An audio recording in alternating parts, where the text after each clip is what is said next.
We're talking hardy cyclamen today on Pots and Trowels, and that's brought to you with the support of Cobra Garden and King Seeds.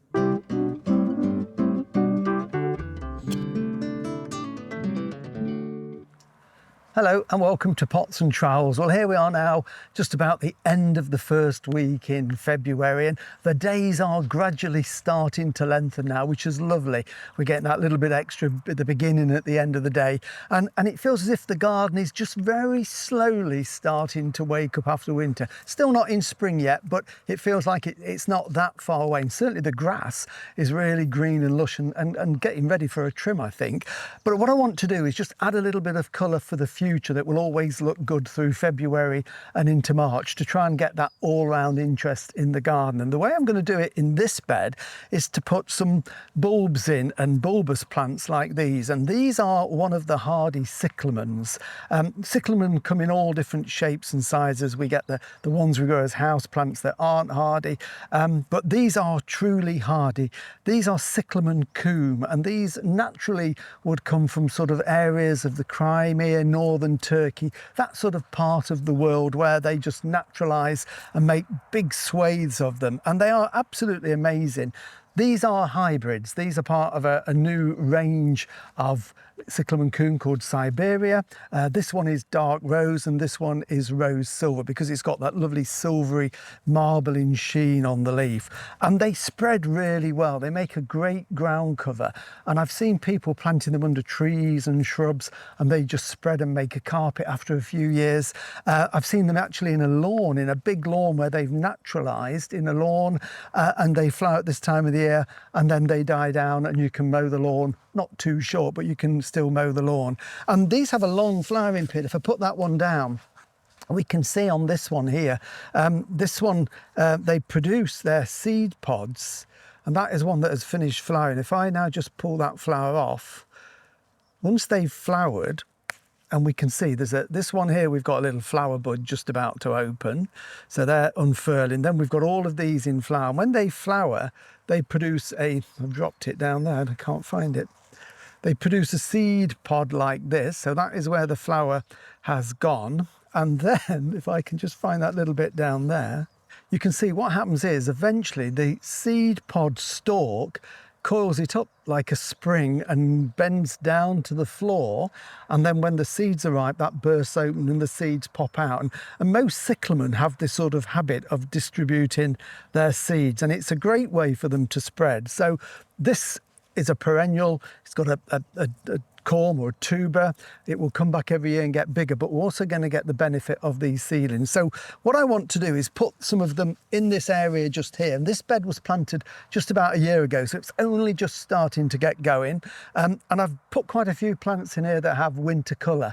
So we've got things like the lovely birch here, Jack Montii, the one with the white stems, and this is a multi-stem one, and we've surrounded it by cornus, the dogwoods that are grown for their lovely stem colours. We've got dark reds, we've got variegated foliage, we've got these lovely orange ones, midwinter fire, there's winter flowering honeysuckle in there, there's a few more evergreens going to go in. So the idea is it will have colour through the winter months when the rest of the garden's looking a bit bare. So these are ideal, and these, as these grow, will provide that little bit of dapple shade, which is perfect for these. So my plan is to plant just a few little clumps of them and then leave them to spread over years to come.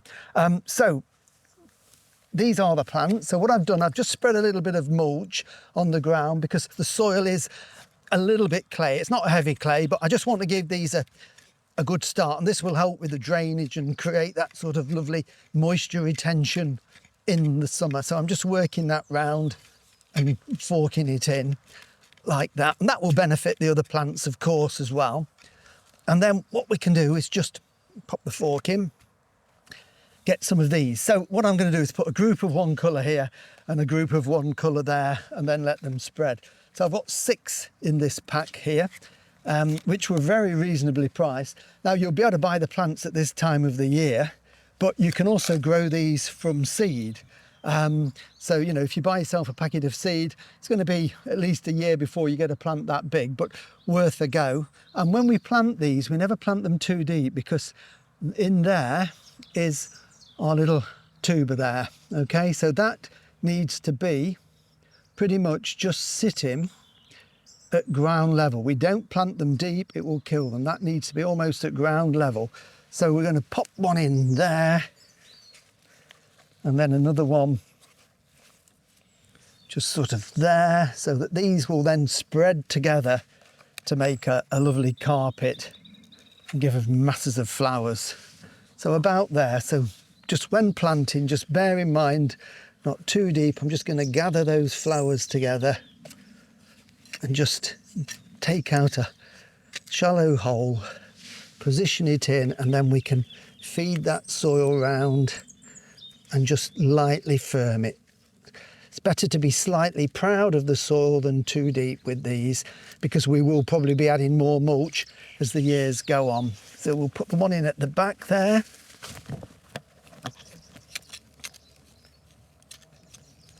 Of course, these dogwoods will be pruned as well on an annual basis. So in another few weeks, I will be pruning these down, and then they'll grow back for next year. So it will allow enough light. So we're not going to completely cut the light out for these. They will have plenty of light when they need it. And these are deciduous, of course. So in the winter, the light can get through. So we just dig that out. That's the sort of level we want it to be. And firm that in. Now I'm not going to water these because this ground is got plenty of moisture in, and no doubt we're going to get some rain. The other thing that you can do is they work really well with snowdrops, and I've got a few little snowdrops here that have been grown in some plug trays. These are just a little single snowdrop. So what I'm going to do also is just put in a few clumps of these, because they'll work really well. And I think the two, when they're planted together, look absolutely fantastic. So that, again, plant them in little groups of 3s or 5s, about 10 centimetres, 4 inches apart. And that gives them room to multiply and spread over the coming years. So I shall dot some of the little snowdrops through the border. And I think by the time they've had a season to establish, by next year, they're going to look absolutely fantastic and just bring this border to life in February.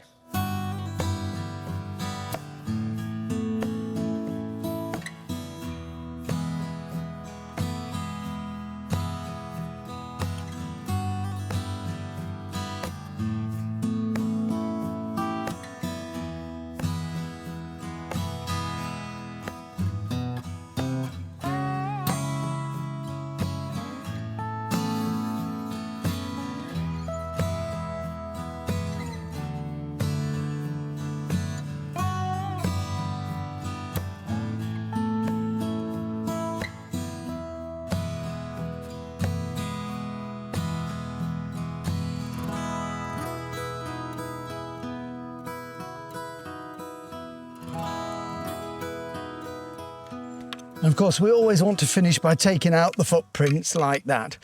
So thank you for watching Pots and Trowels. And remember, all the videos we've done you can find on YouTube. And don't forget our weekly podcast that goes out early every Sunday morning. Next week, we're going to be the other side of the garden in the veg plot, cutting down the autumn fruiting raspberries. So we'll see you then. Bye.